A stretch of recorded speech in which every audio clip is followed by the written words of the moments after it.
Welcome to the Business Growth Spotlight, where we shine the light and talk with business leaders from all over the world who are here sharing their wisdom and expertise so we can all grow together. I'm your host, Heidi Schalk, co-founder of HLH Growth Solutions. We help businesses scale revenue using outside-the-box visibility and automation strategies. If you're new to the podcast, welcome. Glad to have you here today with us. You're in for a real treat. Without further ado, let me bring him in and introduce him, Dr. Michael Rubenstein with Relief Now Laser Centers. So welcome, Dr. Mike, to the podcast. Thank you. Thank you for having me. It's a pleasure. Pleasure being here in this beautiful day. I'm an open book. Any questions you got for me, I'm here to answer and help your audience and yourself out. Fantastic. So we're going to rock and roll. We were just talking a little bit behind the scenes and we said, well, let's just start. Let's just go. Tell us a little bit about yourself first, Dr. Mike, and about Relief Now Laser Centers and your role within the company. No, sure. So basically it all started as I got into health and fitness and all at an early age. And then I wasn't sure where I wanted to go or do. And I got into school. I was in New Jersey for my whole life, except for the last 10 years. I'm down here in Florida now. So, but I came out of school and still I was doing sales and marketing for a long time. I would say about 5 to 8 years. And I was like, I'm not happy doing this. I'm good at it. I'm not happy doing it. So I went back to chiropractic school, became a chiropractor. Then I started practicing, which is why I moved to Florida about almost 10 years ago at this point. Was in practice for 9, 10 years. And in that process, my partner, who was the practice I was walking into, we decided to start something called Relief Now Laser Centers. And the reason being is because chiropractic, especially in Florida, as you know, living in Florida and being in Florida, there's a chiropractor in every corner. Every chiropractor is offering the same stuff. Every chiropractor is basically, it's a race to the bottom because everybody is always pricing themselves out of business, especially with companies like The Joint. They're offering that inexpensive adjustment on the monthly membership fee. It's like, where do you go from there? So in a way to make our practice different, basically, my partner and I had an idea where we were like, hey, we should take the laser we're using. We're getting a lot of patients better, but how do we create business systems around it, SOPs around it, and really create a separate brand? And here we are. And we did that actually during the pandemic, 2000. Yeah, right during the pandemic is kind of when we kind of started. And it's been an evolution from how it started to where it is now.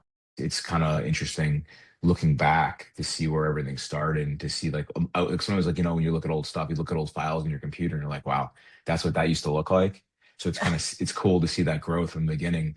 And I don't delete them because I'm like, I always kind of want to see what that was like 10 years from now, see where we are. So that's kind of like how everything got started.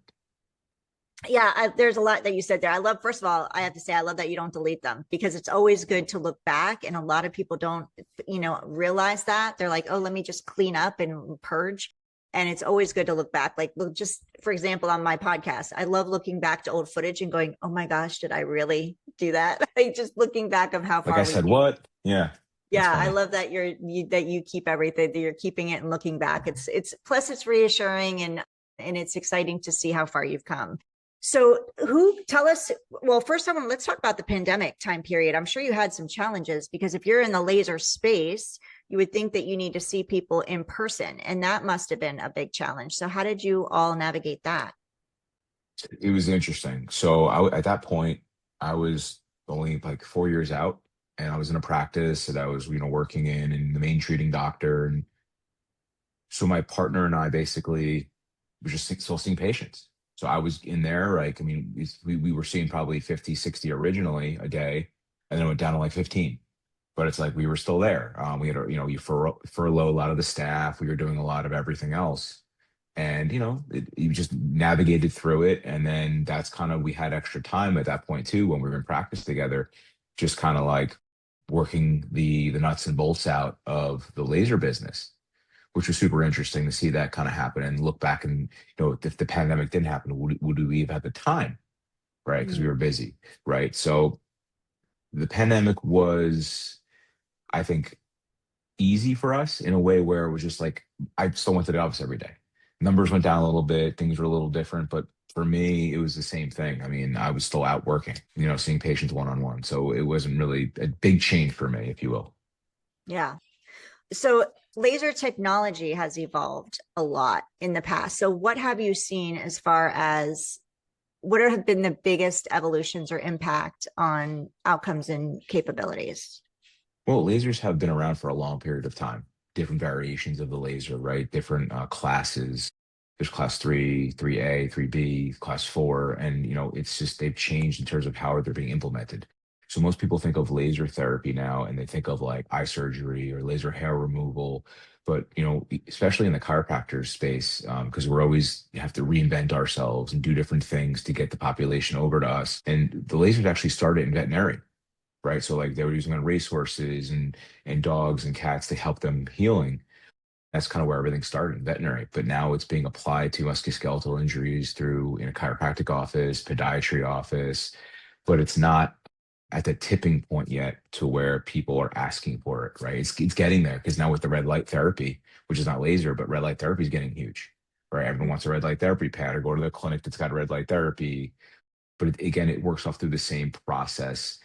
They're just not as strong, but it's called photobiomodulation, which basically stimulates the cells to dump out more ATP. So there's more energy for the cell to use to actually help heal tissue and decrease inflammation and have less pain. Yeah, I mean, lasers have started from where it was almost like a little light bulb to now you have something that's like, medical lasers essentially. So we essentially use medical laser with the power that we have, but Mhm. it's a special head on it that disperses the beam. So it actually heals tissue, not cuts or cauterizes the tissue.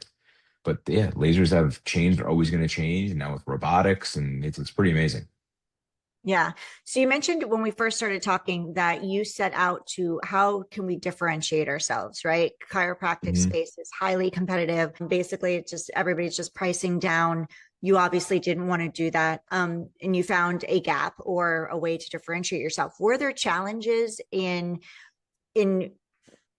your patients coming on board with the technology? How did you get that information out? And was it was that one of the challenges for you for them to embrace it?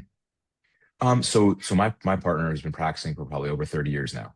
And he's been using all different kinds of lasers in the beginning, like everything from a low light to different types of light therapy. It was kind of the light bulb that went off in his head and we started putting stuff together. But with patients now, it's more so the patients that you already have will trust your recommendations if they have other issues going on, right? Because most people see chiropractors as neck and back doctors, right? And that's our base is the chiropractic world. So the laser helped us get into knees, shoulders, elbows, feet, sciatica, TMJ, tinnitus. So that helped open up a whole new world for the patients who are already treating and getting better. But like, hey, I have a knee thing. What can you do? So even before it was like little modalities, but now with the laser, they go, wow, like after a bunch of treatments, like I feel better. I don't need to get surgery. I don't need to get drugs. So our biggest mission behind all of this is helping patients to ditch the drugs and skip the scalpel. It's our branding. That's our mission. That's what all of our doctors who come aboard really sit behind. So no, not the patients that were our current practice members, but the other issue was now, with chiropractic, I don't know if many people know this, only 13% of the population sees chiropractors because of the negative stigma and all that kind of stuff. So every chiropractor that's just strictly chiropractic, which is great, like it's a great thing to do and it helps a lot of people. But if you just stick in your chiropractic sandbox and don't venture out, you're not going to get to other 87%. So there's 87% of people that will not see a chiropractor for whatever the reason. Becoming a laser pain center and offering laser therapy, right, in this capacity opens up that sandbox. So now you could see people for different things. People will drive further to see you. So it's about not only getting the patients in the office, so it's about getting the patients that aren't seeing you yet, that wouldn't even come to see you because you're a chiropractor, but will see you because you're a laser pain center.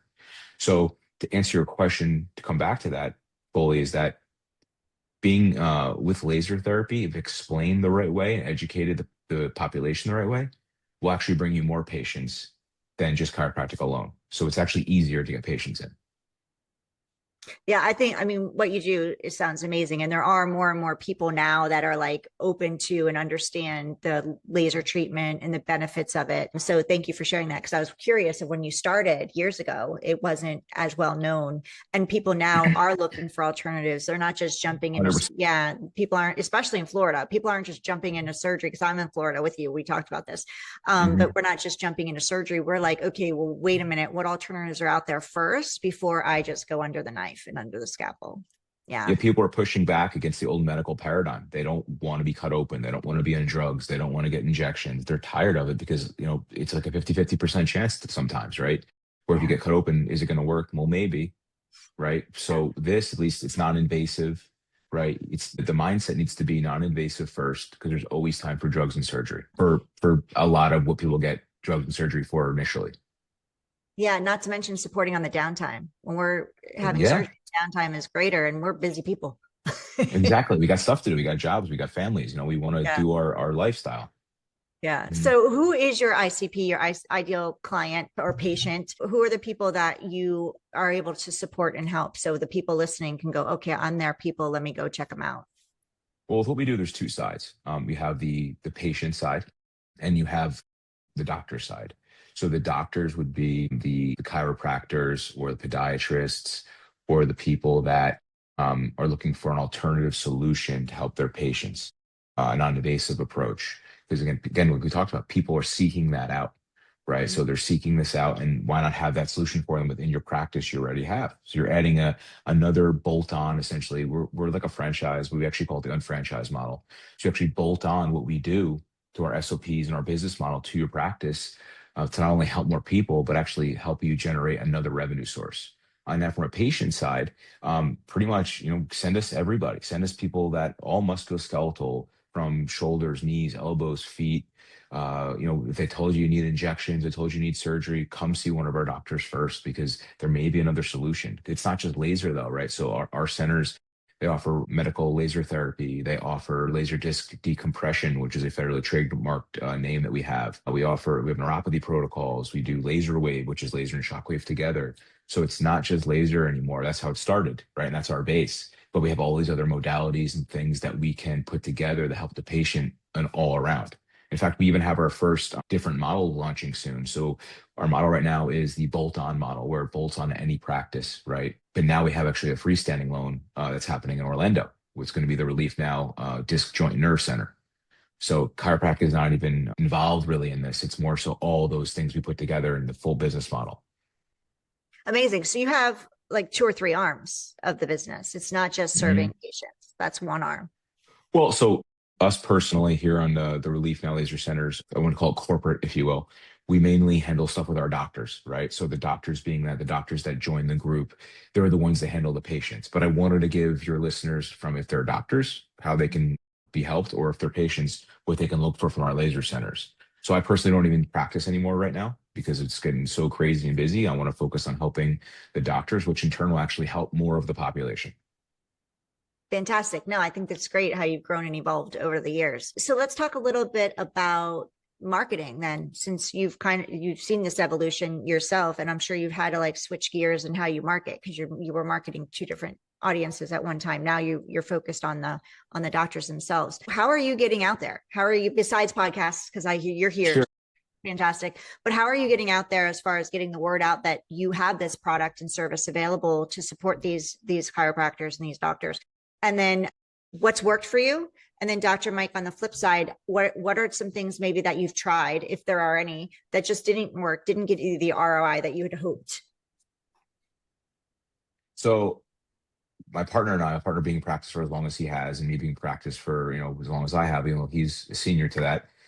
We have a lot of relationships and doctors that we've met and built, those relationships over the years and from people we went to school with, the people we're still friendly with.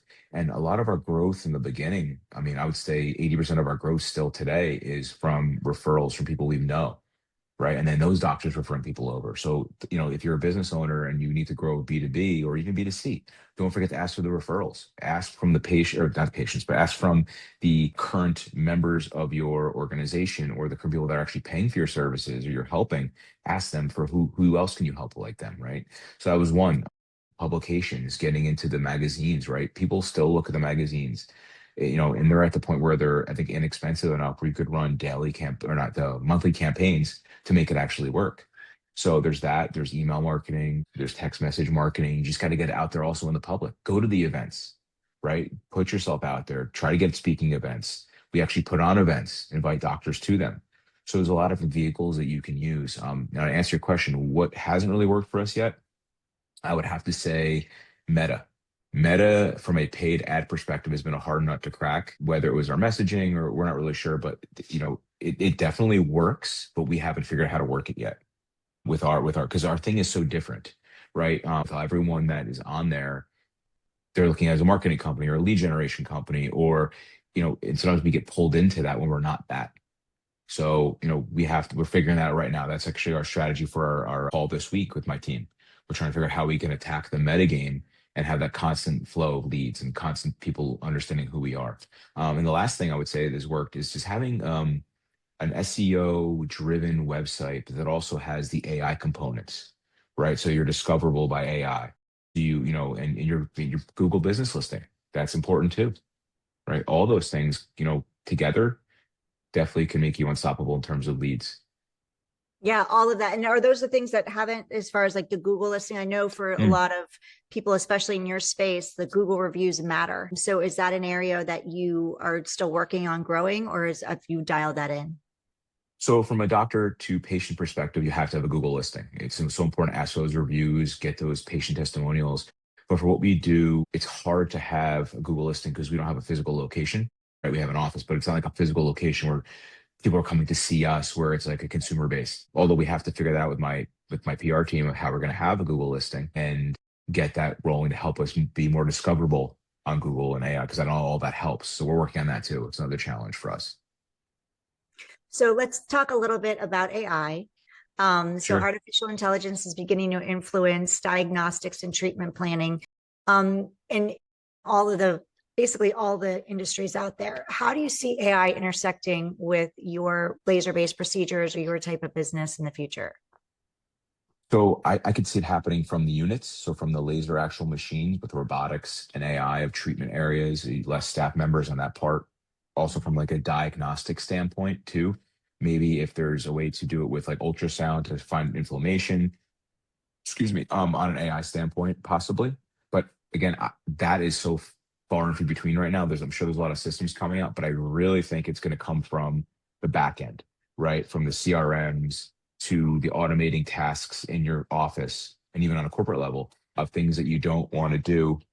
So things that you don't want to do from like a physical standpoint, you have it automated, right? But yeah, so AI definitely from the CRM standpoint, and like I'm just learning how to use Claude right now. So Mm. Claude Cowork, and I'm building stuff on that. So it's going to get to a point where you can have a central hub, and then all your business systems can run with just some oversight. And there's so much happening right now. We're in this world where it's like I feel like every day there's a new type of AI system or language model coming out, and Yeah. it's crazy, and it's like you almost can't keep up with it. I feel like you almost have to pick one or two, and just make those your specialty, right? Like those ChatGPT, Claude, Clawbot. I mean, madness. There's just so many to even be proficient at. As a business owner, you have to just say, hey, these are the two or three I'm going to be great at. Stick to those two or three until you have to make a change, because there's no way to keep up. Yeah, there's new things coming on the time all the time, and honestly, depending on who you ask, one is better than the other, depending on what day it is, right? And Hmm. they all support in different ways. So you got Grok that handles one thing better, Chat that does something else better, Claude that does something else better. But at the end of the day, it's hard. You can't be going on all to have all three, because I was in that spot too. I'm like, I can't teach all three at once about me. Like, so I chose one, and I'm like, okay, I'm going all in on you right now, and then we can grow from there. So I agree with that, especially if for your doctors, like they've got enough going on to learn AI and all of that as well. But there are some awesome AI tools especially for like your doctors, like medical billing, and then you've got your back end call, making sure that the calls are being answered, whether it's after hours or just being answered in Hmm. general. And then also like the diagnostic, like taking the note taking. I've heard that's a big thing that's coming up for doctors as well. And Hmm. CRM management Interesting. is huge. That's probably one of the biggest things for you all, right? 100%. So like a lot of the EHRs or the medical systems that doctors get, they try to dabble in like the CRM stuff, but like they always fail. They're not great. They try to do the text message through it. So what we did for our doctors, and most people do this at this point anyway, we actually have a white labeled CRM, through high level, which everyone is doing. So it's no secret, but it's about how you build it out. It's about how you customize it, which makes it the specialty, which makes it special for that particular organization. So we built it out for our doctors. They get access to that as part of what we give them as part of their package. And yeah, from the AI tools in there, the AI agents that are in there, the call bots. I mean, it's crazy, and the automations that they get. Some of them are very reluctant to learn it and use it because it could be very overwhelming. So that's a challenge also that we have from a corporate standpoint. But the doctors that finally go, hey, I'm going to use this, they really start thriving because they go, wow, I don't have to do this, or this anymore. Right. And it helps manage patient flow from new patients to old patients to even reactivating old patients. So it's a whole thing that we give them included in that they start to learn and they get better at it. Yeah, absolutely. So if I could hand you, Dr. Mike, a magic wand and you can wave it over one challenge or issue you're having right now and go poof, take it away, what would that be and why? I would say top of funnel. So our biggest holdup right now is getting not only just leads, because we've gotten leads, but like quality doctors, quality leads. And that is our biggest holdup. Everything else, like when people figure out what we do, we get enough people in front of us, the doctor signs up because they see the benefit. It's like a no-brainer. It's just getting an abundant amount of those in front of us, where if I could take, that magic wand and say, hey, here's 100 new leads a month that are actually qualified, right? That's what we need. That's our biggest challenge right now is top of funnel. Anything else, good to go. Yeah. Yeah. Like It seems it's like to you have everything else dialed in pretty nicely. Yeah, everything else is dialed in. I mean, everything from our SOPs and our back end and our skeleton of our company is definitely the infrastructure is there. There's always tweaks and stuff you got to make depending on new systems that come out or new staff and whatnot. Who's better at what? Adding staff here and whatnot. But everything else is good. That's the one speed bump and one constraint that we have is that top of funnel new lead generation is the biggest thing because we've shaken all the trees with our doctors and we've shaken all the trees of our relationships and so that's the biggest thing and I think a lot of companies fall in that bucket as well on a Mhm. B2B side. But yeah, that's our biggest challenge. Yeah. Thank you for sharing. So Yeah, what's sure. next for you guys? Like over the next 12 months, what are the big goals for Relief Now laser centers? Well, so we're launching our standalone. That's happening probably by April. One of our doctors is taking the lead on that. It's like, hey, I want to do this like all in. Both feet are going in the water. We're taking this to the next level. We're going to start doing a lot more shows. We're going to start, going to like conventions, to get our brand name out there more. We want to take the company to another level. It's not only about growing the company, right? Yeah, we want to have 4 or 5, 600 locations, but it's also about helping more people because the more doctors that come to join us, the more we could go through them as a conduit, help more people in the community. Because the other thing why we did this is that we can only help certain people in a geographic location around the office. This Mhm. enables us to help us globally. I mean, we even have a laser center in Dubai. So it's not just the United States. We have, a doctor that works with us in Dubai. So it's about that common mission, that common brand. And, we want Relief Now laser centers to be branded to where people are actually searching for the name. Like when people go to the store, they want a tissue, they buy Kleenex, right? We want it to be where it's a household name and they go, hey, you got to go to Relief Now Laser Center. You have any knee problems, shoulder problems, this is where you need to go. And that's our goal for this next year to really build out the brand because not only will it help us here at corporate, but also help doctors because then people will go, hey, where's my closest Relief Now Laser Center? Yeah. So that's what we want for the company. Yeah. So what does success look like for you guys? If I was to bring you back in a year, what does that look like? I would say probably 25 to 30% growth from where we are now. That would be good within a year, right? Because it's, due to the fact that this is a new model, right? We built it from scratch. It's not like, we're opening another like med spa, right? And there's a plan. There's a bulletproof plan or a playbook that you could pull from. I mean, we're kind of creating something. We created something different from what it is because it's kind of like a franchise, but it's more like a licensing model. So that plus what we do and how we do it is completely different. So I would say 25 to 30% growth would be great because, it's taken us this long to get here. And I just think there's a lot of speed bumps when you're trying to put something out there that's new and people are like, what is that? So there's a lot of education that has to happen that we've been putting together for the population on a consumer side, from a patient side to understand what it is, and then from a doctor side to go, how that's something I want to add to my practice. Amazing. So last question for you. Sure. For physicians and innovators who want to bring new medical technologies to market, what lessons have you learned about turning a clinical idea into a successful business? I would say there's never going to be a perfect time. You have to have a plan in your head. So the ready, fire, aim, right? You have to have a plan in your head with kind of where you want to go, like an end result, and work your way backwards. If you're going to bring new technology in or go, hey, I want to start this supplement company in my practice as an example, because a lot of doctors bring in their own supplements, you got to know kind of, the steps of how to get there, right? And there's something like that, you could always find someone that's already done it in the past. So the first thing is ready, fire, aim. Second thing would be find someone that's done it before you and then mimic what they did or ask for their guidance because they can collapse time for you. Um, Unfortunately, we didn't have that right with what we do because our concept is different and new. But I wish we had something like that because that would have helped a lot of remove some of the speed bumps, remove some of the walls in the way.